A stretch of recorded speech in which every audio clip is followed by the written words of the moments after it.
Welcome to the Concert Queen Connects. I've got a big smile on my face. This is a very exciting time in Austin right now. South by Southwest is coming up. And so for those of y'all that are not familiar, that is a big time in Austin. That is a film, interactive, and music festival that spans over 10 days. The artist that I have here today, I'm so excited to introduce y'all to. Seen them a couple times, but it is a spiritual experience. And the person that I have here today is Topaz McGarrigle of Golden Dawn Arkestra. Welcome. Thanks for having me. AKA Zapot. So you even have an accent when you say it Yeah, as well. Zapot. When I'm in character, my accent changes to my outer space persona. So let's talk about that and just the history of Golden Dawn Arkestra and the orchestrons. And y'all basically, I feel like you have your own world that you essentially live in. Yeah. We believe that we all are just sort of made of stardust and come from different realms and different planets. And a lot of the members will kind of embody different superheroes, or, for people who haven't seen us, we costume, and so that's a big part of it. People just sort of come up with their own persona and build their own stories. And then, it's fun too. The crowd, it's not really spoken, so the crowd can even make up their own stories in a way. Got it. Okay, so that makes sense then, because when Steve and I actually saw you most recently at ACL Live, and that was, you spanned the entire stage, and you're going around and just, it's like, when I say it's an experience, it really is, because you're, like you said, you have the costumes, you have the drums, and you have the dancers, and it's just, take us through like how that whole group came together. If you can, that's, like you said, it's probably just, I am fucking insane. I don't know. One aspect I like to point out, I guess, is interestingly, partially I'm just inspired by an era where that was normal. Like, every band was in costumes and every band had dancers. Interesting. Like, if you think about the 70s, like, that's a huge influence on me musically, right? So you think about Sly and Family Stone, you think about Funkadelic, you think about any of them. They were all basically in costumes, maybe not as outlandish as ours, but they all most of them were in costumes, and most of them had dancers, and Earth, Wind and Fire. They all had, that was normal back then. With Parliament and Funkadelic, they had their own story and their own show like we do, And so I think part of it's that I was inspired by that. I think part of it is that I'm completely insane. And define insane. Just not driven by the right, the social constructs, the constructs that I should normally think about, because it's totally impractical. But in this day and age, in a way, especially with the fact that musicians are probably still making what they made in the 70s, so it's very hard to support a large crew like this. But I always just like theatrics. I like big things. I like part of it is, I think, through the theatrics is sort of like bringing people are so distracted right now, to bring them into the moment and to try and just have a moment where you do leave your body, or you do sort of transcend into a different space, or a different, music does that anyways, but right. So, having that big spectacle is partially to just really have a spectacle, but it came about pretty organically, really, honestly. I've been in a lot of different bands, and oddly, I think in a way it came about because I was kind of done touring in a way, or I had started working. I had remodeled Sahara Lounge from TC's, and was kind of just doing that, really, like doing more like being involved with having a venue and playing some shows here and there.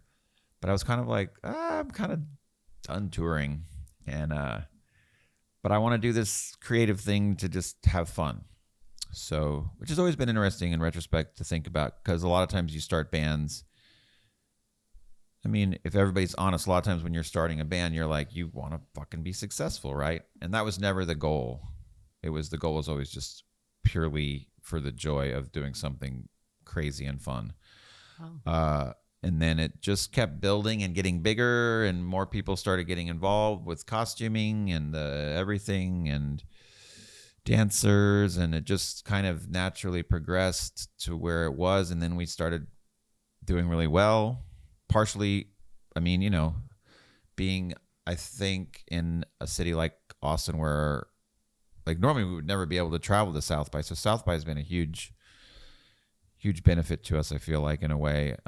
And also Free Week was a big one too that helped us. But just Austin in general was very supportive. Has always been so supportive, and it has enabled us to do something. And Sahara Lounge, you know, like we're able to rehearse there, which is awesome. We have a, you know, because you have a tie to Sahara. Yeah. So people that are not familiar, Sahara Lounge is on the east side, so it's a real cool bar venue. But can you expand kind of like on your? So it's an old juke joint. It's probably one of the last few juke joints that's still around in Austin, and it's 60 years, 70 years old or something like that.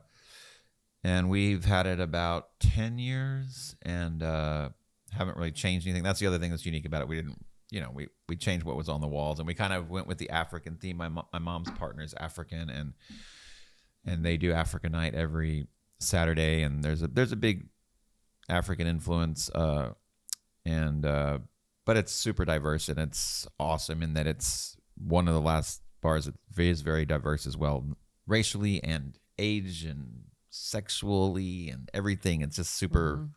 You're gonna find everybody there. You know, if you sit around the fire out back, you're gonna meet 10 different people that are completely different, and all different walks of life. Yeah. So you said like your mom is involved. So is that something? And I was just listening to some of your other podcasts that you've done, and it sounds like music. Like your mom would take you to concerts when you were growing up, and like that wasn't something that I got to experience growing up. So I'm always fascinated with people. And you said your mom is also into music, and she's in a band and things like that. So how was music influenced when you were growing up? Yeah, I mean, I guess it was always around. Yeah, for sure. And my stepfather. Both my father, my biological father, and my stepfather were musicians. My biological father was in one of the early psych bands, one of the first psych bands in Austin called Cold Sun, actually, and back in like late '60s. And then my stepfather was like, he was very much into Middle East. Like, so my dad, my biological father, he passed recently. He was into a lot of psychedelic rock and roll, but also like a lot of jazz. I don't even remember this, but this is what I've been told. So I definitely grew up listening to a lot of, you know, jazz, Miles Davis, that kind of stuff when I was really young. And then later I was listening to, my stepfather was really into like Middle Eastern music and classical music, and he built instruments. And so, yeah, I was always around it. And then my mom was more into the jazz, and also blessed with the beautiful radio station that we have here still, KUTX. And I would listen to it. So interestingly, yeah, it was kind of weird because I also grew up in Dripping Springs and kind of on a farm in the middle of nowhere. And so I was, in a way, I missed out on a lot of music that most kids actually would have listened to, and was listening to a lot of like more esoteric, for lack of a better word, music. And I started playing. My mom took me down to the first concert I heard was this guy named Kirk Whalum down on 6th Street. Well, I don't know if it's probably one of the first concerts at a club for sure. I was in like 4th grade. Really? Yeah. And I was like, shit, I want to play saxophone, because I was like, I knew before that I wanted to play music, and I was playing violin. But so I went and saw this dude, Kirk Whalum, who's still around. He's an amazing sax player. And I was like, I want to play saxophone. So I started playing sax. And then I would actually, when I was young, I would go down there and play on the street sometimes, on the like busk for change. And then, interesting story, then there was there was a time, it may still be like this, where they instituted a curfew for kids while I was like still like in elementary school. You're definitely the reason why that was put into place. No, but maybe.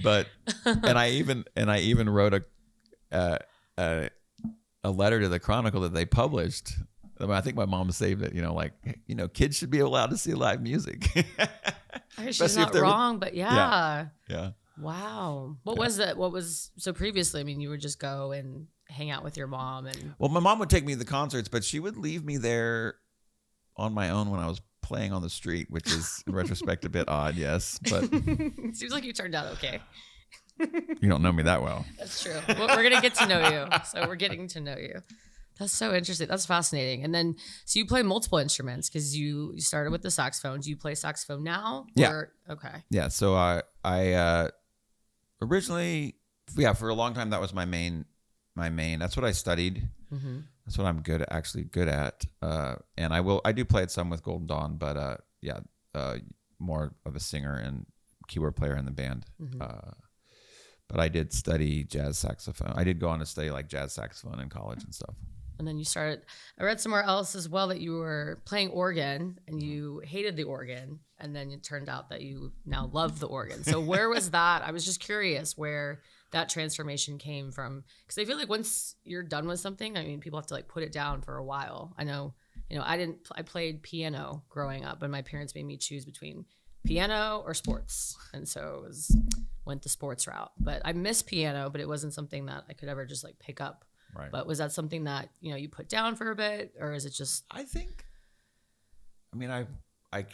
remember probably saying that somewhere in an interview. Like, I don't know. It was like specifically the B3 organ. I just wasn't into the sound of it. And man, I love it now. Yeah. And I guess, it's cool. It's interesting and cool how instruments can, I don't know, my friend Greg, who was one of the founding members of Golden Dawn, he had this like combo organ, which are like, they're like a farfisa, like the Italian style, like more like the sound of the, like a door on the Doors or like, okay, got it. The B, not like so much the B3, like more like the Doors or like Pink Floyd or something, but would be the popular references for that. But, it just kind of informed. I was actually listening to a podcast with Beach House, and they said something really interesting because they were asking them about their sound, and they're like, well, we just had these instruments and we used these instruments that kind of informed the sound, and that's kind of what happened with this band a little bit. It was like kind of the foundation. It was something I didn't even really know how to play, so I just started writing shit on there, and I don't know, it just happened organically. So how is your creative process? Like when you are writing music, and because it feels like there's a lot, and seeing you guys live, you do just kind of jam out sometimes too, and kind of go off on these tangents. But even listening to your albums, like your sound has definitely evolved and changed from like your most recent to, former. So what was kind of that transition over from just originally in the music style to now, some of those influences? So our, originally, well, like I said, originally I didn't even plan on. Originally, I was kind of writing a soundtrack for a movie that I had written in my head. I was going to do the soundtrack and then do the movie, but that never went anywhere. So it was it's always been cinematic in a way, I feel like, because of that, maybe. Mm-hmm. But it was definitely more influenced by sort of Afrobeat, psychedelic, cumbia stuff in the beginning. And then I think as it progressed, it's nice in a way. We're able to travel through all these different genres in a way because we're from a different planet and we have none of the same constraints that human beings have. So we're able to just move seamlessly through time and space. And so we just like to experiment with these different genres. But so I think as we got more and more, as we continued as a band, we started to delve more into some psych rock and more disco. And then recently, the most recent stuff has been definitely informed, just like everybody, by the pandemic in a lot of ways. So I think I started DJing more during the pandemic, so that sort of informed it too. And in the beginning, and with such a large band, we couldn't even get together. Like, oh yeah, you know what I mean? Yeah. So we had a little pod it was basically me and my wife and the dancers, and we would do these live streams, which was really fun every Friday. And that was really nice to have, but as an outlet. So that was kind of the only way, like, cause I'm not like a songwriter. I couldn't just like get on the live stream and be like, that's just not my vibe. Yeah. So the songs are still very much groove based, you know, so it's not really a solo performance thing. So I got more into DJing, and dancers would perform, and we'd do weird shit, and we'd cleanse people digitally over the interwebs. And sorry, I'm getting off track from your question. The question, so the new stuff, the new album that's coming out is definitely more loop, electro, synth driven, keyboard driven. And, you know, I think that's partially because that's just where I've been going creatively and what I've been writing. But, you know, in the past, there's always been a lot of collaboration. Some songs I'll write on my own. Some of them are collaborations with other band members. But like I said, during the pandemic, a lot of it was very much driven by, I kind of came up with a set of songs that were pretty much all me, just like with loops and synthesizers and shit. And then I brought in Walker Lukens to produce. Yeah. I love him. Yeah. He came on the show right before the like. His podcast is so great. I just started listening to it. Yeah. So for those of y'all that are not familiar, Walker Lukens, we had him on. He has like a song confessional where he gets these people, just random people that will give these confessions, and then he gives those confessions to artists, and they will write a song about it. Yeah. And it's pretty cool. So if you haven't checked that out, shout out to Walker. Shout out Lukens. to Walker. And so he's produced. We're pretty much done. Produced the set of songs, the next album, and he's a songwriter, but he's definitely very much in the sort of synth pop world, you know. And so we wrote some more songs together and really delved into that sort of. And interestingly, I didn't even know him at the time, but he had been checking out my playlist for my DJ Zapot playlist, and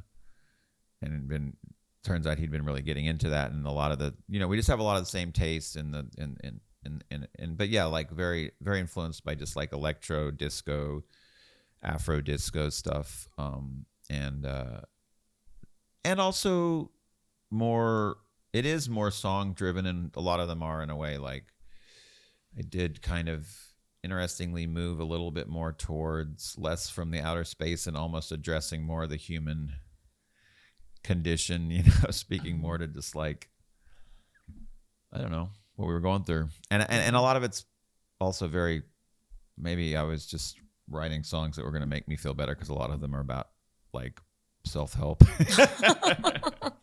Well, I think, like you said, that was a time, especially during the live streams, we all needed an outlet. Yeah. You know, we needed something.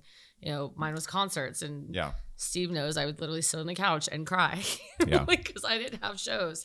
So those live streams are definitely, you know, helped carry everybody through. But I think that's so interesting, just just everything evolving from that. But that's amazing too, when you can express that and not afraid. You feel like because I feel like so many artists, and I'm sure as you know, or they feel like they have to stay in this box. They can't try or experiment. I know Walker did something too, also totally during the pandemic. Had this whole album that was influenced by its emotions. So that's really cool. We actually saw him at your show. That's the last time I saw Walker. That's right. Yep. Because he was there. That was a crazy show. We were all that was one of the first ones back. Everybody was definitely going for it. We all got lit. I don't know if you remember seeing me at Coconut Club. I was so lit. Yeah, we were. I was like, I need to get you on the podcast. I have this podcast, and I want to have you. And you're like, yeah, let's do it. And then it was amateur hour for all of us, I believe. We were like, we hadn't been out in like 2 years. We're all like, rah!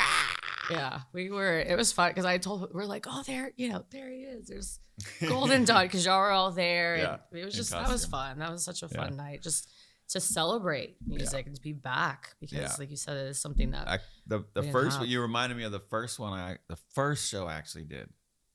back was like literally the first show, which was because you were talking about crying on the couch, and I did this. It's a true story, by the way. I believe it. That's what. So you'll see why I believe it, because the first show that I did wasn't a Golden Dawn show. The pastor next door at the Baptist church, just the guy next door at Sahara, we're friends with him, and he's a music teacher and a trumpet player, and very involved in this just music in general, and very supportive of music, and been very supportive of us. He's a preacher that actually lives the gospel that he preaches, so to speak. Anyway, so he had asked me to do this show. He was doing a Baptist convention in Giddings. And I'm like, Golden Dawn? Because he's seen Golden Dawn. I'm like, Golden Dawn? You sure? And he's like, well, man, I don't know. Maybe it'll be a little different. Anyway, so I just put together like a crew of people. Some of them are in Golden Dawn, and some of them, we just put together like a funk thing with me with saxophone. He knows I play sax. So I figured out what he wanted. It took him a second to express it, but I figured out what he wanted. I mean, I always knew, I was like, what is this going to be? This is just like, and this was like still in the pandemic, but people were starting to go out, but it was not going to be outside, spread out outside, but it was some kind of Baptist convention.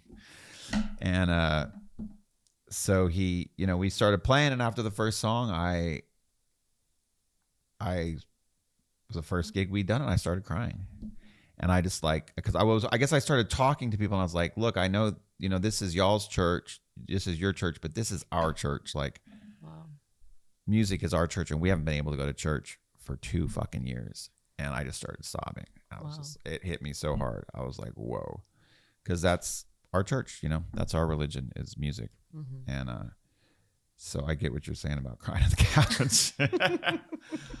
Yeah, music to me, and I'm sure is for you, it's an escape. So I really related to a lot of things when you're talking about like just the vibration of music and the energy that it brings to people. And your show too, I mean, you have so many different elements between the drums, and you can't help, like when you do see your show, you can't help but start moving. And that's, going back to the real traditional, some of your influences, and Africa, that's how they communicated, was through the drum beats. Yeah. And so I feel like you just feel your music versus just watching it. And it's something that, it definitely evokes something in me when I hear your music. Good. So that's the goal. Yeah, definitely does.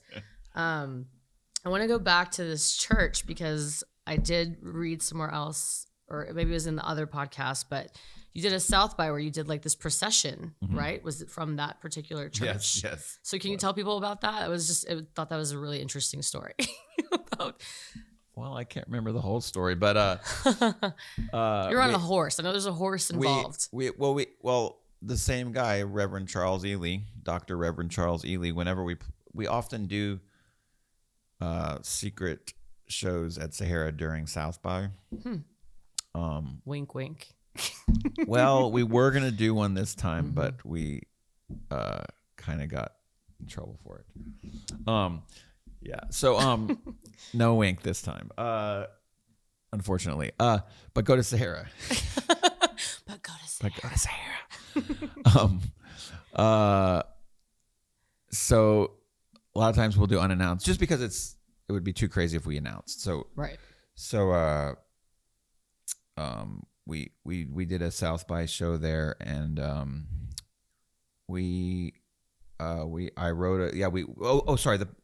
Reverend Ely always lets us get ready in the church, which is always really a trip, because Golden Dawn's in this funky old church getting ready, but we're all putting our glitter on. And it takes me like an hour or two after everybody leaves to get all the glitter out of the carpet.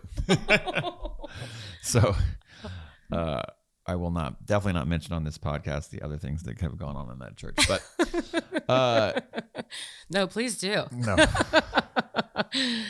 We need to get you some holy water right now. And so he lets us get ready in costume and use it as a green room, because there's no green room at Sahara, and we definitely, as a large band, need a green room, and with the costuming and the makeup, we need to get ready. So he's super, super kind about that. And we just processed from There's a video of it somewhere. We made a little video of it. We typically do a procession into our shows. Oh, We kind of haven't been doing it as much during COVID, for obvious reasons, but often we will sort of go through the crowd, which is also a nice way just to bring people in. I feel like to just walk through the crowd and, it's just a nice energetic way to absolutely get it started. I feel like it's this whole march and they're supporting you. Yeah. And so we did it once at Sahara, and I don't know, maybe there's a part of the story that I'm missing out, but we just did a procession from the church around and then back through around into the backyard, and when we played, word inevitably gets out, so it's just completely, you can't even move. And there was this white horse that I rode in, and the ceiling's quite low too. Even getting in there was that was a good horse. It was what's his name's horse, good old gray horse, the guy you see riding around all the time. You've seen him. Anybody in Austin's probably seen him riding around his horse. Gray horse has a couple of horses that he takes around. Like he'll dress up like Santa. Oh, okay, I have seen the horse. Yeah. Because you see it, you're like, this is so Austin. Yeah. It's really fun. I think I've seen him on Congress. But anybody who's been to Sahara will realize how tricky that is to get a horse into the Sahara. Yeah, it's an intimate space. It's a very intimate space, but especially when it's packed. So. And horses are animals, and they do animal things. Yes. Oh, was that the story? That's the one. Oh, yes. Oh, the story. So once I got off, completely unbeknownst to me, the horse shat all over the floor. And that's a very strong. I mean, I went to school in Mobile, Alabama, so we used to go to New Orleans all the time. Where all those so I love parades and I love the whole thing, but that's probably the worst part is you just see the horses it's everywhere, and it's such a pungent smell. Yeah, I'm not saying I like the smell of horse shit, but I grew up with horses, and everybody was pretty flipped out. But to me, like the smell of horse shit, like compared to like fucking dog shit or human shit, it's like, I'm like, it's not that bad. It's grass. Yeah. It was taking you back to the farm. But yeah, apparently the horse, when it gets nervous, shits, and the poor horse shat. So. Oh no. But it was a very sweet horse. Did you have any other like fun South by or kind of fun crazy stories like that, or something maybe that you had planned that maybe didn't go the way you thought it was supposed to go? That sticks out. I mean, for you? I've tried. We've always, especially when because it sounds like you're constantly experimenting. Well, you're trying different things or pushing the limit. Usually, that's why we did it at Sahara. I've asked 10 different clubs and festivals to let us do that, and they never would. So we're like, all right, well, we're at home base now, so now we're gonna do it. Like I wanted to do it at fun because we do the procession, so I wanted I'll try and, as we continue speaking, I'll try and think of something. Nothing comes to mind. We did a fun thing in Fort Worth at a festival where I went out on a boat during the show, and that was cool because there was they had a stage on the water at the Fort Worth Modern. So we did a song. I had a wireless mic, and I went out on a boat and sang to everybody on a boat. That was fun.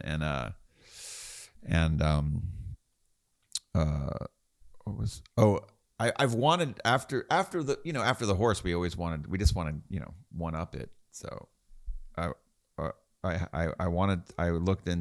this hasn't happened, but it's gonna happen someday. I looked into getting. When they used to do Solstice Fest, I talked to them about arriving in a helicopter, which isn't that expensive, but what's expensive so you've looked into this. Oh, yes. Oh, yeah. Oh, yes, of course. Mm-hmm.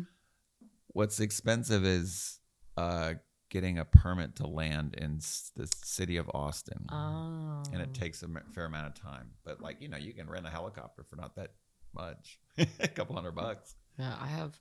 It's interesting with helicopter. I did a helicopter ride for this music festival, EDC Vegas, where you had to fly in, and it was just I didn't know that they had certain weight restrictions as well, and so I had my friend who literally was 90 pounds wet, and they had to line us up by certain times that we could go, and so I call up and I'm trying to reserve. She's like, oh, we're booking up right now, honey. You gotta get your weight in. And how much does your friend weigh? And I was 90 pounds. She's like, oh, we can put her in at any time, whatever time. And they're like, what about you? And gave her my weight, and she's like, "Ooh, we've got 2 spots. We've got like 6 o'clock and midnight."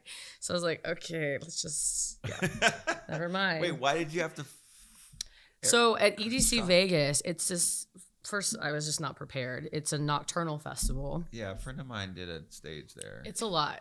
It was a lot. I wasn't it was my first time going. I loved it, but it was very taxing. Just the sensory overload. There's carnivals. There's people. I mean, people are constantly running into each other because it's like shiny red ball syndrome. There's fireworks going every hour. Wow. And you can either drive in or take a shuttle, and that could take up to 2 hours to get in there. And so it's a 20-minute drive. So it's a traffic issue. It's a traffic thing. Okay. So we took a helicopter one day. My friend, bless her heart, Kaylee, was not pleased about it. She was terrified, but she did it like a champ. But we flew in, and it was like a 5-minute. It was so fast. Nice. And it was really nice. But we were like, I don't know if we want to take that back. So we had some friends that we ran into that took us out of there. But it was just like the whole, like you said, the helicopter experience is just. I've never been on one. It's really, ooh. I've been on small planes. I like small planes. But really? I've never been on a helicopter. See, and those are the things like we were just talking about before this. Heights. It's just the heights and like I get so. I'm not good with heights, but I like flying, I guess. But I'm not good with heights. Mm-hmm. We were shooting one of our recent videos we were up on this like ledge, and I was like trying to like look like having fun, and I was just like paralyzed inside. And then the dancers got up, and they were all just like do do do do do. I'm like, y'all aren't freaking out?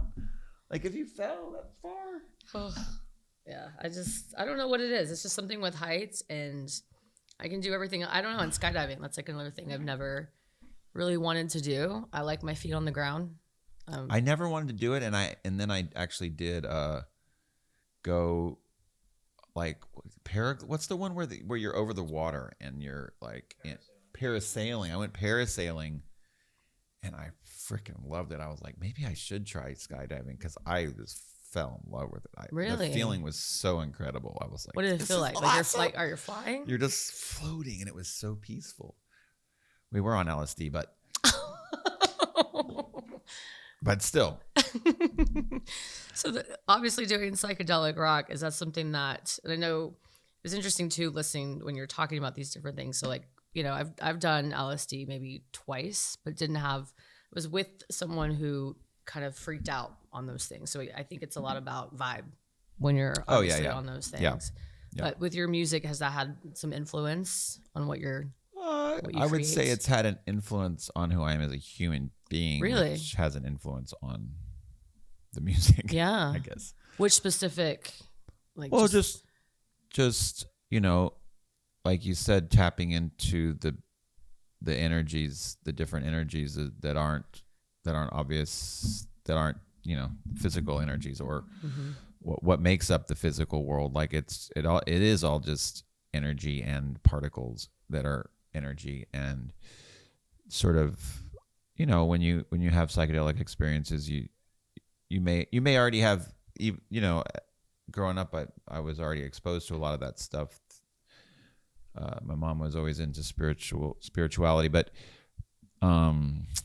just when you take psychedelics, if you have a good experience, if you have a shitty experience, it's just a shitty experience, like having a nightmare. But if you have a good experience, it's or sometimes it's good and bad, but it just opens your eyes to you see that everything is connected, and everything is energy, and it totally changes your complete perspective of being like, oh, I'm just me. This is me right here. I am this person. I am separate from everything else. When you realize that it's all just energy flow, you kind of like changes your entire world perspective. I agree with you, because I feel like you feel people's energy, and it's funny. I was at this music festival this past weekend, but you just feel it, like you said, and I feel like I'm been kind of accustomed. My mom is very spiritual as well, so she's always been about protecting my energy and kind of learning those things, and it's definitely something that's part of my life. I've just now started getting into like crystals and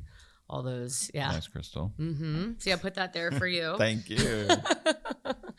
But I mean, I'm fascinated with spirituality, but it is something that I feel like is very socially accepted here in Austin. And there's still some people that, call it kind of woo woo, or it's just, but yeah, I think like you said, once you kind of tap into that, cause I love mushrooms. I think that's great for me. And once it starts, and I'm a really happy person, whether it's, if I'm drinking or anything, it's like, I've dealt with all my stuff, I guess, essentially. But I feel like when you have it, or if there's something blocking you, it kind of forces you to confront it and look at those things that maybe you're like dismissive of, or because I don't know. I mean, alcohol, I personally not as much into alcohol. Just it doesn't serve me as much as these other things do. Yeah, like totally. You said, and it's just, especially with music. I mean, it's probably my favorite to do. I've never done it. It's funny. Steve and I were talking about that, but I haven't done psychedelics during the day. That to me trips me out. The idea of doing, which is the opposite. Like for me, I'm like, how would you not do it at night and you would do it during, I think that would just trip me out. Yeah, I don't know. I guess I've done both, I guess. Yeah. But I remember when I first experimented, I was, in high school. Back then it was definitely more common. It was like, okay, we're going to take this day to trip. It wasn't, it wasn't like, it wasn't part of the concert. It was like, we're going to trip on Saturday. We're going to, probably not in the morning, but maybe like early afternoon, and we're going to just go to the park. What? Yeah. Yeah, that's foreign. I mean, I'm going to try it. I'll report back. I mean, but it also a lot of it depends on your environment. Because you don't want to do that. And then I lived in New York City, and sometimes I would do it in New York, and you're like, what the fuck am I doing this for? Like, that's why concerts are a safe space, and you have the music that's like, is your safe space in a way. I feel like, and so definitely, if you're gonna take a day, you want there to be at least a park or some nice nature or something. Because totally, I start when I first started experimenting with mushrooms and psychedelics. I was living in Washington D.C. I went to high school in Washington D.C. and there was a lot of really great parks there that were fun to just trip out in. God, that's so foreign. It's funny. The first time I did it, I was in San Diego, and I had this crazy, amazing trip. And the two people I was with, one of them didn't feel anything, and the other, he was just so paranoid. But here I was, just in my own little world, and with Bambi, and I remember it so distinctly because it was my first time, and it happened. And I even did a video diary, and my friends were like, "You shouldn't be doing that. You shouldn't be on your phone right now." And I still have it, but it's like me talking to myself and giving myself some real truth bombs about myself that I was like, okay, I kind of like. Oh, you're going to have to put that on one of your podcasts now. It's literally the first, I have it. I have the first time I ever did mushrooms, and they were just like, you shouldn't do that. And they're like, the first rule about mushrooms, you don't talk about mushrooms and this and that. But I enjoyed it. And then, like I said, I didn't do it for a very long time until I lived here in Austin. I just kind of stayed away from it. And then Kroangbin had a show. Mm-hmm. And I had this mushroom. It was like a mushroom fairy. This guy was there but like a group of guys, and they're like, "Oh, do you want some mushrooms?" And I was like, "Oh, I'm good." And I just saw how much fun they were having. I was like, and I went by myself to that show. And so talking about another kind of existential experience, I call him mushroom fairy because he literally gave me mushrooms and he just disappeared. The whole group just disappeared. And I was like, where did they? Because I was like, I know they didn't leave the show, but they weren't there. And I ended up driving to the top of obviously it was safe, but South Lamar, and there's Alamo Draft House. Yeah. And I lived in those little apartments there, and I drove to the top, and I just sat on top of my car and by myself and I had this experience of I realized how much I love music. I get emotional talking about it, but I really realized how much music is always there for you. Yeah. And that's kind of what I had in that moment, because I was so lonely at the time, which, I went to the show by myself and I was doing all these things. And I just remembered, I was like, wow, music's always there for every emotion, for every feeling. Yeah. It's there. And so that's why, like you said, with the vibrations and the energy, and there's just nothing else like it. Yeah, totally. And you get to experience that daily. Yeah. I'm blessed. You are. Except like we both said, we haven't. It's been it's been a challenging couple of years. Yeah. So we're back though. You're back. Yeah. So tell us about, you've got a couple big shows coming up, obviously with South by coming up. Yeah. You're going to be headlining on Auditorium Shores. Yep. Is it the Thursday? Thursday the 17th. 17th. And then Friday is Sammy Hagar. And then Saturday is Mount Joy. Yeah. Who I'm friends with that whole crew. So that's a stacked lineup. Yeah. And that's really exciting. I've never actually been to I guess they do it every year. I've never actually been to the Auditorium Shores during South by, but it's always crazy packed. Cool. So you should be excited. I'm excited. I'm super excited. And then we fly to Chile to play Lollapalooza. How's that? That's got to be exciting. It's exciting. It's very exciting. I didn't even know Lollapalooza was in Chile. Yeah, they have one in Chile now. They have one in Brazil, I think. Because you're worldly. Yes. We were joking earlier. Yes. We're very worldly. I mean, we play, honestly, we kind of tour more out of the States than in the States, really, in general. Like I said, in a way, too, it's just because I've always approached this band like I'm doing it for the joy of it. So I'm not going to get back in the van and tour the Midwest right now in this point in my life. So unless I'm on a helicopter, then I'll do it. But so we tend to find the things that make us happy. And so we're doing Chile and Bogota as well. And have you been to those places before? Nope. Oh wow. Never been south of Mexico. Mm-hmm. Never been south of like Yucatan. Yeah. So you have some fun stuff planned there. Are you guys just going there and kind of traveling around? So they're just big festivals. So we're just playing Lollapalooza. Then we have like some days off and to kind of explore a little bit, which will be awesome. Mm-hmm. And then we're flying to Bogota, and we actually have this is kind of awesome. We're actually opening for the Black Pumas in Bogota. So it's going to be an Austin. Yay. It's going to be an Austin not a reunion, but I don't know, an just Austin takeover in Bogota. Yeah. And then we play at the fest. They have a big festival there called the Stereo Picnic. We'll play the festival and then we head home. I'm going to take a couple days off after. A couple of us are staying a few days to check out Colombia because I've never been there. But it's really cool that the Black Puma thing worked out because their bass player Brendan's my cousin. Oh, I didn't know that. And oh wow. And he's also like he was probably on that show at Moody Theater. Actually, he's a member of Golden Dawn as well. Okay. One of the extended members, and he plays trumpet with us. Okay. When he plays with us, so he's a Golden Dawn member, and then Adrian, from the guitar player from Pumas, he produced our first album. So we're close buds. And Eddie, our bass player, who's been Eddie has been playing bass with us lately. Used to play bass with the Pumas. So wow, it's a big family, a big reunion, big family, yeah. See, and that's so funny because I've never met anyone. I've met Eric randomly, and Eric Burton's the lead singer. After ACL, and we hung out this past. It was his birthday, so we had his brothers were in town. Oh, such a sweetheart. His brothers were in town from El Paso, and talk about just again these people that are just on a different wavelength. Eric is on a different wavelength. Yeah. He's just an incredible human being. So that's gonna be fun. I kind of want to go. Check out those. I'm flights. Let me look up flights to Chile. No, that's Bogota. That's Bogota. Actually, the flights to Chile are fucking expensive, but Bogota is not that bad. Because I've been it costs a lot to fly 10 people around the world. But when you're doing it for the love, that's right. Doing it for the love. Yeah.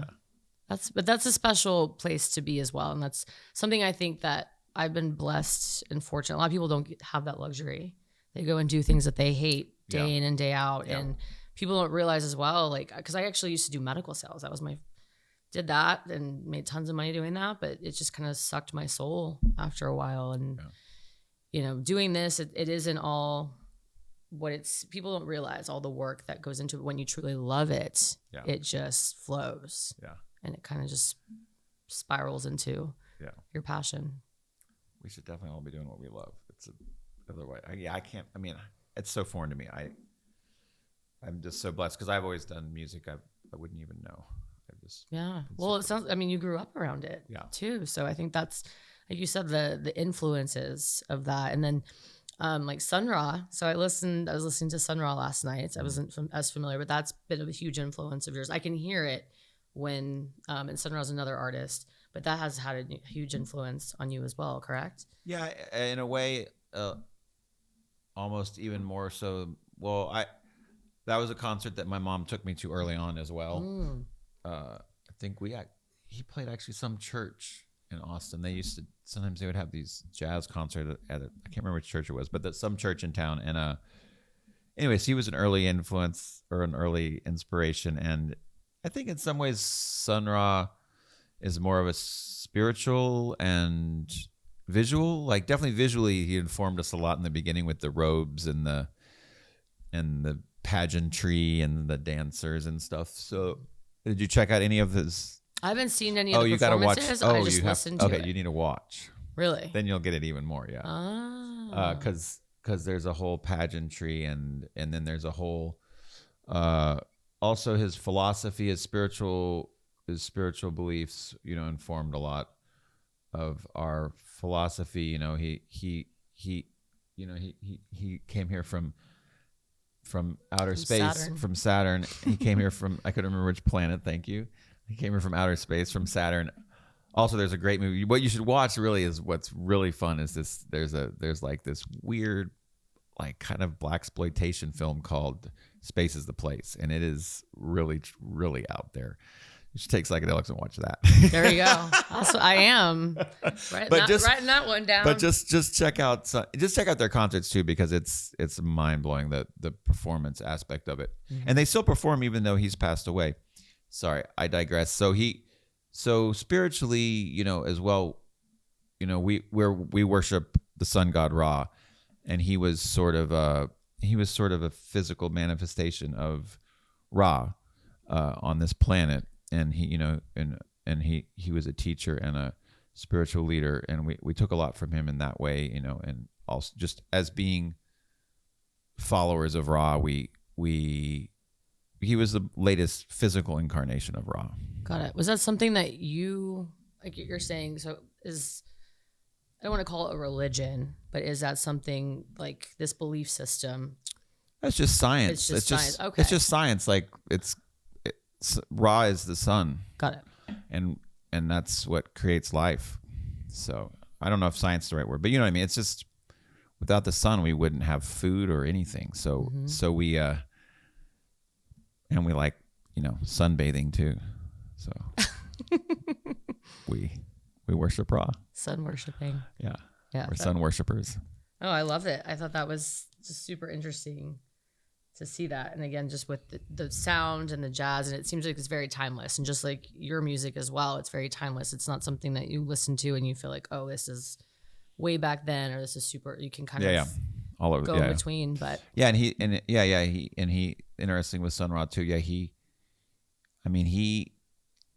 it was also a larger band, and they actually had like they still live in the same house that they lived together in like the 40s in Philadelphia, and they make their own costumes, and it's so you gotta scope the videos. You're gonna trip out. I can't wait. So how has just modern, we're talking about, I know one of the things I thought was really cool that you said is you judge the way a show, like the outcome of the show, based on how many pictures there were. If there's not a lot of pictures, that's a good thing, because that means people were being present. And I've seen some artists now, there's one particular like DJ, like Lane 8, who will lock people's phones up, and his label is called This Never Happened, because he doesn't want anyone, they tape your phones before, like so it's a whole thing. And so I feel like for that, but then also, there's technology, and it is a tool. I look at social media as a tool. But how has that kind of influenced you as well with technology, but also wanting to stay super present? So, I mean, technology has enabled us to do what we do, for sure. Like, actually very specifically to what I was just saying, like back in the day, if you wanted to have a large band and kind of like how the fuck would you communicate with all those people? Like you literally live together in a house. You know what I mean? Like Got that's it. what people, okay. like So that's what they did. Yeah. I didn't know that. Okay. Yeah. So like, I mean, they were a little bit more cultish than most, but you know, like it was a little more intense, but still nonetheless, it's like, I mean, even when I was like, not that long ago, like when I was in high school, there were people had band houses, you know, like just communicating with people back then, it's like was such a different thing. And now with social media or technology, we can start a text thread and boom, like that, we've communicated with the whole band. It's like, so that aspect with a larger band is wonderful with the technology. And yeah, it's a tool and it's an art as well, but it's also an addiction. And that, you know, that we all struggle with to a certain degree. It's little hits of dopamine and little hits of, sometimes it's little hits of joy, sometimes it's hits of dopamine, sometimes it's hits of like fear, like when you're constantly getting hit with stuff about COVID or the war or misinformation. It's like, and it's just, it has turned, and it's dividing us as humans. It's dividing people because it's just turned into, everybody's gotten into their own little worlds. And so it's a beautiful tool, like you said, for art and spreading art and love and beauty and music, but it's tricky. Hopefully we learn how to use it better, because it can be good and it can be bad, just like anything else. Right. It can be good or it can be bad. But the addiction part is what you spoke to with the concerts, and what I was talking about is you know, like if people are just taping you the whole time, and it's, to me, it speaks a lot because we are so visual. If people aren't taping it and taking photos, to me that really means that they were present. Right. Because the obvious thing that he was like, these people are fucking weird. Let's take photos of them.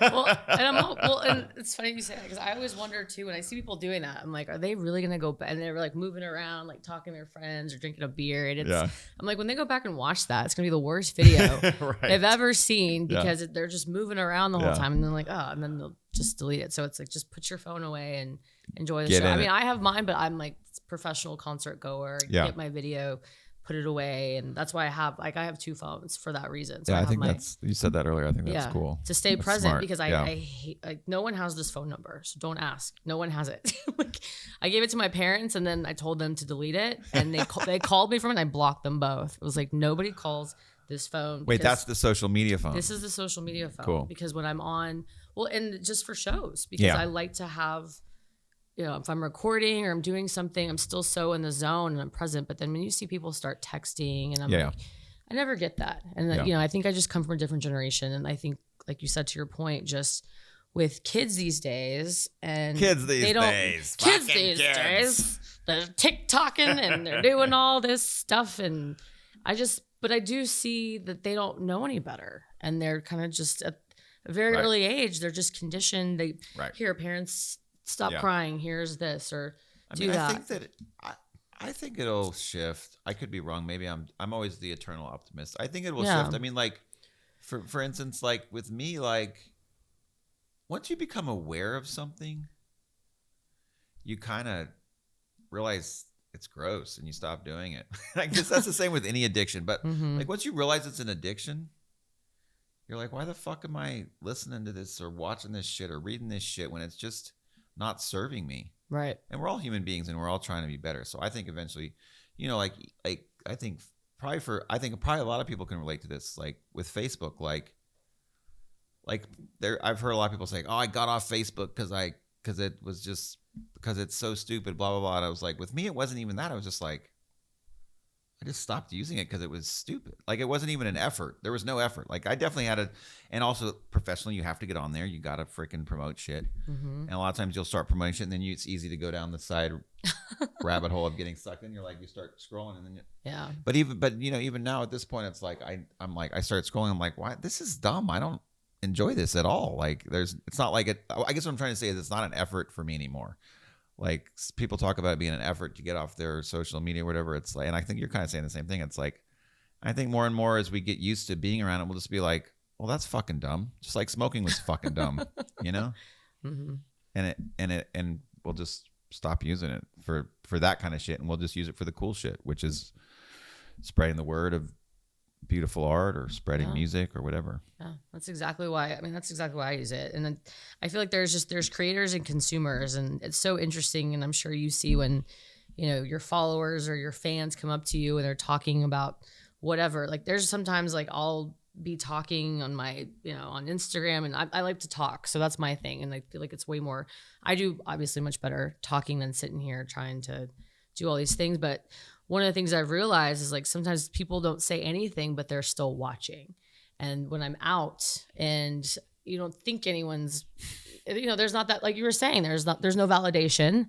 No one's saying anything. No one's acknowledging anything sometimes. And then they come and they're like, oh my God, I loved when you post about your dog under the da-da-da. And it was like, really? Like you watched that? You know, like people don't say anything sometimes. So it's okay to say those things. But like you said, it's like you're creating sometimes, but it feels like I'm talking to a brick wall. But then you know that they're there. You know that they're listening. They're paying attention. And, you know, I'm so happy to have you here. This was something I'm so happy. We took a little bit of break with events coming back and things like that. But this has just been so fun to have you here. How can people find you? I'm deleting all my social media accounts after this conversation. Wonderful. We're on all the social media platforms. All the social media. And we have, I'm not doing the live streams anymore, but we have, come see us during South by, and that's gonna be a Thursday, and we'll have all the show links. And then I'm doing a DJ set opening for Sound Tribe Sector 9, May 28th, I want to say, at Long Center. That's going to be a really big show. Wow. And we'll be going to Europe in June right after that. That we haven't announced all those dates. Some of them have come out, but we'll be in Europe all of June. And got some local Austin stuff coming up. Houston Art Car Ball is going to be really cool. Ooh, what is that? Well, the art car parade in Houston is like, it's like been going on for like 30 years. We did it once a while back. And people literally come from, well, you know what an art car is, right? Mm-hmm. Like when people just put right. Yeah. Well, for people that aren't familiar, tell them what the art car is. Well, an art car is just like, the typical ones you'll see is people just like glued a bunch of crap to their car. But like sometimes but it's art. It's art on cars. Like a lot of times people will take actual cars. So cars. Yeah. That you drive around. And so a lot of times they'll be kind of weird, and Austin definitely has a few, but Houston, anyways, people come from all over the country to this one, and the people like pimp out their cars in this crazy, but it's art. It's not pimping out. It's like a car will be turned into a dinosaur or something. What? And they do a whole parade, but then there's a ball to celebrate, and we're playing that. And we did it years ago, and it's really, really awesome. So Houston people, and then we're going to New Orleans in April too, and we got the new album coming out. I haven't set a date yet, but another single coming out April 8th. What's the title of that? Golden Limousine. Ooh. So there'll be a music video, I'm assuming, with that as well. They have really fun. We'll put some links to your music videos as well. But I just, again, so creative. What's the creative behind that? Is that something that's more you? Is it a collective thing? A lot of it's me. Rose, my wife, is very involved with that. And who's also in the band. And we've been using the same director, which has been really fun. We've been collaborating. And that was actually nominated. We were just nominated for the Best Music Video Award for the Chronicle thing that's tonight. And anyways, Benjamin Blanchard, shout out to Benjamin Blanchard. He's been doing he's been our current collaboration, and kind of just probably going to definitely finish out all of this album with him, like using the same director, because it's very much speaks to the vibe of the new music, the sort of, like I said, electro, psychedelic, disco vibes. And he's been so on point with it. So in the past, I've been a little more controlling maybe, but with him, he's really getting it. So I'm just letting him do his thing. It's been fun. That's awesome. So is there an actual golden limousine in the or was that a metaphor for something? No, it is kind of a metaphor. I wrote that one actually it's written for my wife actually, and during the pandemic, and it was sort of just speaking, I was just missing going out. So it was just kind of about going out and yeah, it's metaphor of sorts.